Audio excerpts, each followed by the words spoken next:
예, 안녕하세요. 오늘은 WTI 오일에 대해서 한번 이야기를 해볼까 해요. 매번 진지한 이야기만 하니까 재미없잖아요. 오늘은 좀 가벼운 주제로 이야기를 한번 해볼까 합니다. WTI 오일, 크루드 오일 이렇게 부르고, 브렌트 오일, 다른 오일도 종류도 몇 가지 있고 이런데 사람들이 WTI 오일에 대해서 오늘 관심이 많을 거예요. 마이너스로 마감했다는 뉴스 때문에 그럴 거예요, 아마. 아는 분도 좀 궁금해 하시더라고요, 이거를. 그분이 궁금해 하셔가지고 오일에 대해서 설명을 좀 하다가 이거 생각보다 모르시는 분들이 많구나 싶기도 해서 재미 반으로 한번 올려봅니다. 우선은 뉴스에 나왔던 WTI 오일이 일단은 간단하게 얘기하면 서부 텍사스유입니다. 기본적으로 최근에 셰일가스가 나오고 나서 조금 싸지긴 했는데 예전에는 미국이 자기들이 생산하는 오일을 쓰질 않았어요. 전략 비축유로 썼기 때문에. 정확하게 기억하는 건지 모르겠는데 레이건 대통령 정도? 그 정도쯤에 아마 전략적으로 바꿨을 거예요. 그 전까지는 쓰고 오일 쇼크라든지 레이건 대통령 솔직히 기억하시는 분들도 별로 없을 거예요. 레이건 대통령쯤 되면은 언제쯤 되지? 전두환 대통령쯤인가? 한국이면? 그거 이전 정도쯤 되겠다. 어쨌거나 서부 텍사스유를 WTI 오일이라고 부르고 크루드 오일 이거 같은 경우에 WTI랑 사실은 엄밀하게 이야기하면은 조금 달라요. 그런데 보통은 싸잡아서 일단 이야기를 합니다. 크루드 오일이라고도 이야기를 하고 WTI라고도 이야기하고. 지금 많은 분들이 궁금해 하시는 거는 마이너스로 가격이 마감이 됐고 이 마이너스로 마감이 됐는데 그러면 이거 돈 돌려받는 거 아닌가 라고 이야기를 많이 하시더라고요. 뉴스에서 그렇게 나왔으니까 일단 마이너스 43달러던가 그렇게 마감했을 거예요. 기사대로라면 1배럴을 사면 43달러를 제가 오히려 영마진이죠. 도로 돈을 돌려받아야 돼요. 받고 1배럴의 오일을 가져오는 거다. 그죠? 근데 현실은 어떻느냐? 그 기자분이 조금 상상력을 많이 동원하셨어요. 관련된 지식이 없으신 건지 아니면 일부러 그렇게 쓰신 건지는 모르겠는데 약간 옴살을 떠셨어요. 우리가 이 부분에 대해서 좀 알아야 되는데 ETF, ETN 같은 경우에는 국내 증권사에서 일단 만들어 놓은 상품이라서 펀드라는 이야기를 예전 동영상에서 한번 한 적이 있습니다. 관련 동영상은 나중에 한번 보시면 아실 거고요. 기본적으로 우리가 흔히들 아는 오일 가격은 실물 가격이 존재하는 게 아니고요. 월물 마감 이후에 인수를 받는 선물 가격입니다. 그 선물이라 그러면 좀 이해가 어려우실 수 있는데 이런 거죠. 지금 생산하고 있으니까 지금 당장에 물건을 받을 수가 없어요. 이 물건을 언제쯤 받을 수 있으니까 그 물건 가격이 이 정도 될 겁니다 라고 해가지고 결정을 지어주는 거예요. 그게 선물입니다. 엄밀하게 이야기하면 튤립의 매매 권한 같은 거 예전에 주식 초반에 발생한 상품인데 그렇게 설명하면 좀 어려우니까요. 쉽게 설명할게요. 지금 마이너스 43달러로 마감한 게 5월물 크루드 오일입니다. 지난달부터 한 달간 마감을 한 가격이에요. 그리고 ETF, ETN에는 롤오버 한다고 20일쯤부터 해서 난리가 났었죠. 12일 정도부터 해서 24일 정도까지. 증권사는 롤오버를 좀 더 빨리 하는 거고 선물은 시카고 선물센터, CM이라고 합니다. 미국에 있는 시카고 선물센터에서 관리를 하는데 마감일이 오늘이에요. 한국 증권사는 어제부로 마감을 하고 그 마감이 끝난 뒤에 시카고 선물센터에서 실물 마감을 합니다. 그러면은 보통 증권사에서는 그 이전에 선물 거래하는 사람들의 거래 구자를 일단 의향을 물어봐요. 이거를 실물 인수를 하겠느냐. 오일 같은 경우에는 그러면은 1계약당 1000배럴쯤 될 겁니다. 이 1000배럴을 실물로 인수하겠습니까? 하고 연락을 해줘야 돼요. 원래는 그래요. 보통의 경우에는 그거 가져와 봐야 의미가 없으니까 당연히 증권사에서 알아서 사전에 계약 청산을 해버려요. 강제로. 그래서 기자분들이 뭐 마이너스 43달러, 뭐 46달러 이렇게 이야기를 해도 그 가격을 유지할 수 있는 사람이 아무도 없었다는 거예요. 한국 안에서는. 해외에 그 브로커 딜러라든지 정유사 소속의 딜러들은 트레이딩이 가능해요. 그 시간까지. 왜냐하면 선물이라는 게 가격의 손해를 막기 위해서 만들어진 상품이거든요. 대표적으로 원자재라든지 곡물 같은 것들, 흉년이 들면은 곡식 가격을 어떻게 할 수가 없을 때가 있잖아요. 흉년이 들었는데 가격이 오르기도 하고 또는 폭락한 경우도 있어요. 의외로 흉년이에도 가격이 폭락하는 경우가 분명히 있습니다. 재고 문제라든지. 그런 것 때문에 그 가격을 방어하기 위해서 만들어 놓은 게 선물이거든요. 오일 같은 경우에 좀 선물 주기가 굉장히 좀 촘촘한 편이에요. 월 단위로 있으니까. 보통 경제지수 같은 경우에 석 달, 환율도 한 석 달 정도 돼요. 오일은 꽤 빈번한 편이에요. 옛날에는 15일 단위, 일주일 단위의 선물도 있었는데 요즘은 그런 상품은 거의 없고 아마 가장 짧다고 하는 게 한 달 정도일 겁니다. 옆길로 이야기가 좀 샜는데 오일을 그래서 마이너스 46달러, 그냥 계산하기 편하게 50달러라고 그러죠. 50달러로 마감을 한 사람이 있다고 쳐요. 한국에서는 일단 불가능하다고 이야기를 분명히 드렸습니다. 애초에 뉴스 기사에 나온 거는 해당도 없고 기자분이 조금 무리하게 무리수를 좀 둔 거예요.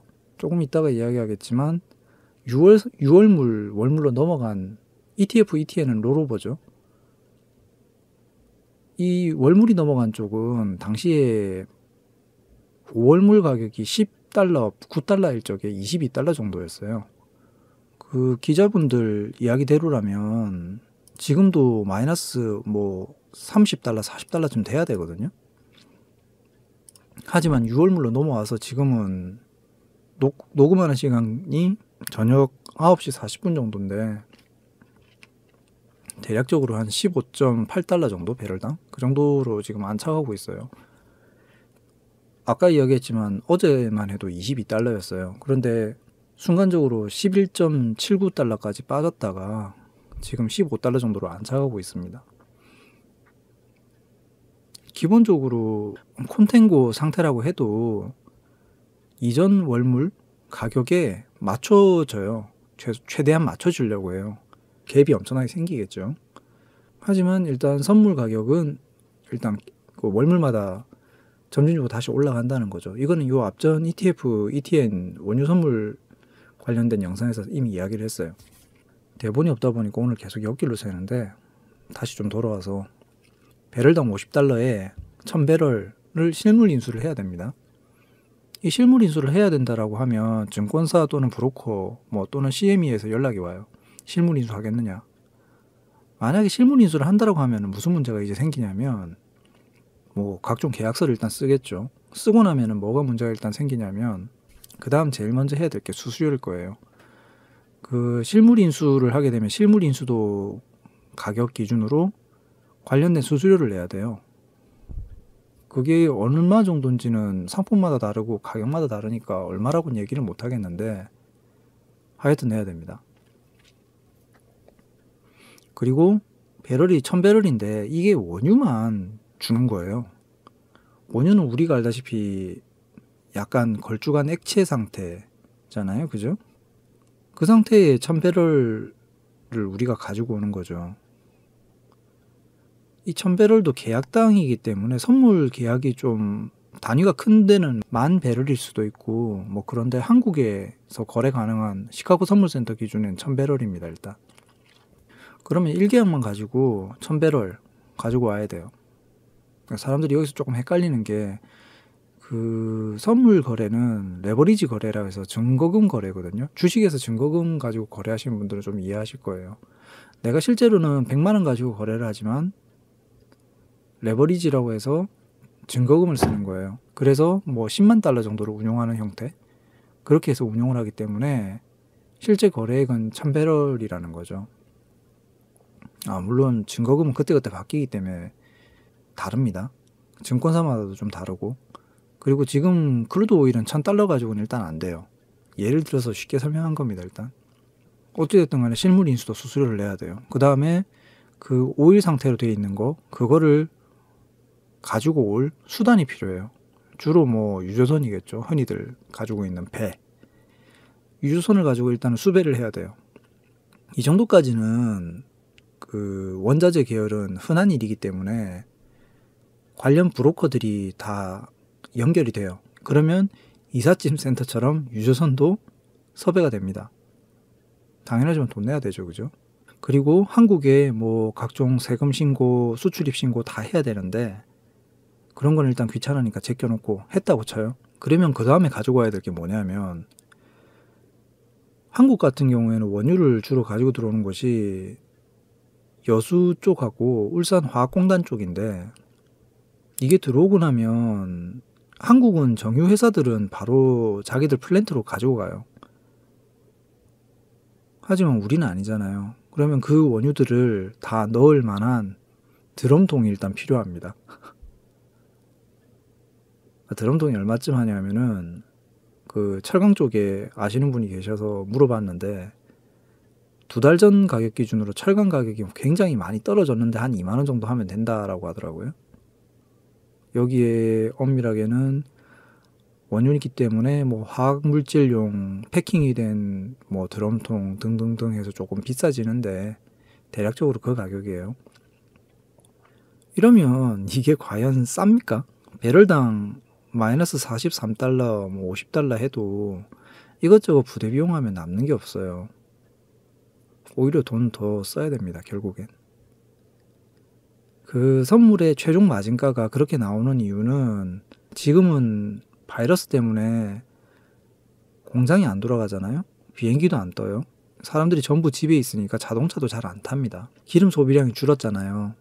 기름값이 당연히 떨어져야 돼요. 원유 가격이. 사람들이 생각하기로는 자동차에 쓰는 기름, 뭐 휘발유, 디젤 이런 걸 많이 소비하는 게 최대 소비라고 생각하는데 실제로는 플라스틱이 가장 많습니다. 그 다음이 뭐 공장 같은 데서 돌아가는 거, 뭐 화력발전소 이런 거. 지금은 근데 모든 걸 다 멈추고 있잖아요. 거기에 뉴스 찾아보신 분들 이미 아시겠지만 감산 협의도 안 됐어요. 당연히 빠지죠. 오펙이나 오펙 플러스라고 얘기하는 그 산유국들이 왜 지금 감산을 안 줄여요? 그 돈을 벌어야지 자기들이 국가가 지금 위기 상황일 적에 자금을 마련할 수 있잖아요. 너나 할 것 없이 계속 뽑는다고요. 이 원유를 생산하는 걸 멈추면 당연히 재고가 부족하니까 가격이 올라가지 않겠습니까? 라고 하시는 분도 계시는데 워낙 지금 뽑아놓은 재고가 많다 보니까 그렇지도 않다는 거죠. 조짐이 작년부터 있었거든요, 이것도. 그래서 이 사람들이 계산하고 계산하다가 최소한 이 정도 가격이면 실물 인수를 해줄 거다 라고 생각하는 가격. 여기서 말하는 실물 인수는 브로커들이 하는 거지, 그러니까 정유사의 브로커들 얘기하는 거예요. 개인 선물 트레이더들이 하는 건 아닙니다. 월가에 있는 이런 트레이더들도 마찬가지예요. 메이저 트레이더라도 이런 건 실물 인수를 안 해요. 역사적으로 메이저 트레이더가 실물 인수를 한 적은 딱 한 번 있습니다. 조지 소로스 얘기 들어보셨을 거예요. 국가를 상대로 실물 인수권 행사해가지고 굴복시킨 트레이더죠. 그래서 유명해졌잖아요. 그 외에는 없다고요.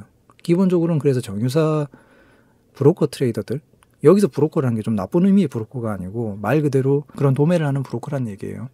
그 사람들 외에는 일단 기본적으로 참여 자체를 안 해요. 그 사람들도 참여를 하면 아슬아슬하게 정말 거의 원가 정도, 생산 원가보다는 당연히 싸죠. 이걸 인수하는 데 쓰는 비용이 어쨌든 제로보다는 조금 더 들지만 가져갈 수 있는 비용 정도에 이걸 인수한다는 거죠. 보통 정유사 트레이더들 같은 경우에는 아까 이야기를 했지만 보통 유조선 가지고 있거든요. 플랜트도 가지고 있고. 그러면 자체 운송비도 많이 절약을 할 거예요. 뭐 백마진 상태까지는 나올지는 모르겠는데 어쨌거나 생산 원가보다 싸게 친다는 거죠. 자기들이 크루드 오일 같은 경우에는 생산 원가가 37달러 이상, 셰일가스 같은 경우에는 굉장히 큰 정유업체 기준으로는 정말 이거는 마진 없는 가격으로 24달러까지는 어떻게든 맞춘다라는 이야기가 있거든요. 물론 정유사들은 그 가격이라고 이야기를 안 해요. 자기들 마진 포함해야 되니까 뭐 28달러, 뭐 42달러 이런 식으로 얘기를 한다고요. 뉴스에서도 그렇게 나오고. 현실은 그렇지는 않아요. 조금 그때그때 실물 인수도 가격이 좀 더 올라가니까 부대 비용을 포함한 가격이 그 금액이니까 월물 마감의 실물 인수도 가격은 그거보다는 좀 싸요. 어쨌거나 지금 같은 경우에는 그 생산 원가보다 훨씬 밑돌고 있잖아요. 뭐 6월물 기준으로도 15달러 정도니까 생산 원가보다 싸다고요. 부대 비용만 감당해도 오히려 생산 원가보다 싸니까 정말 필요한 재고를 가지고 있을 수 있고 재고를 보유할 필요가 있다면 이거를 주문하는 게 훨씬 싸다는 거죠. 타사의 원유를 자기들이 보유하는 거.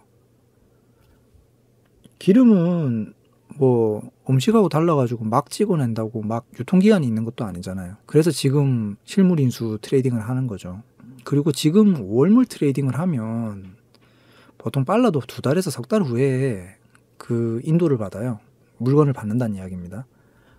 우리나라도 가끔 보면 대표적으로 욕먹는 정유업체 몇 군데 있죠. S사, L사. 얘네들도 기름값이 올랐을 땐 금방 올려놓고 내릴 때 빨리 안 내리는 이유가 자기들 마진을 최대한 취하기 위해서 그런 것도 있는데 그 실물 인수까지 걸리는 시간에 유가가 어떻게 또 다시 변동할지를 몰라요. 그런 이유 때문에 버퍼라고 보통 이야기를 하는데 보험 차원에서 조금 여유 있게 가격폭을 잡아놓는 거죠. 그 와중에 챙길 수 있는 영업이익은 뭐 덤이기도 하고 제가 평소에는 노트에 어떤 이야기를 어떻게 시작할지 좀 적고 녹음을 하거든요. 오늘은 그렇게 하질 않고 아는 분이 전화가 와서 물어보시길래 그냥 살짝 즉흥적으로 녹음을 했어요. 그래서 조금 순서가 엉망입니다. 이 부분 좀 이해해 주시고요. 요약하자면 기름값 마이너스 된다고 해서 내가 그 기름을 사도 돈을 돌려주거나 더 주거나 하진 않아요. 오히려 돈 나갑니다. 이것만 기억하시면 되고요. 경제부 기자분 누가 쓰셨는지는 모르겠는데 기사를 조금 과장되게 쓰셨어요. 자극적으로. 그러니까 그 말 곧이곧대로 믿으시면 조금 곤란하다는 거. 아마 오일 말고 비슷한 예로 금 같은 경우도 그런 문제가 나중에 생길 수 있어요. 어지간해서는 금과 은 같은 경우에는 마이너스로 돌아설 일이 절대로 없다고 보지만 아마 비슷한 문제가 분명히 생길 겁니다. 혹시나 마이너스로 빠진다면.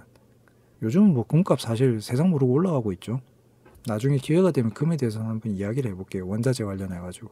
경제 이야기를 하는데 너무 주식 위주로 이야기를 하니까 사람들이 조금 딱딱해 하시는 것 같더라고요. 증시, 경제 막 이러면 어려워 보이잖아요. 그러니까 이제부터 가끔은 조금 흥미보니 가벼운 주제로 한 번씩 이야기를 해볼 수 있도록 하겠습니다.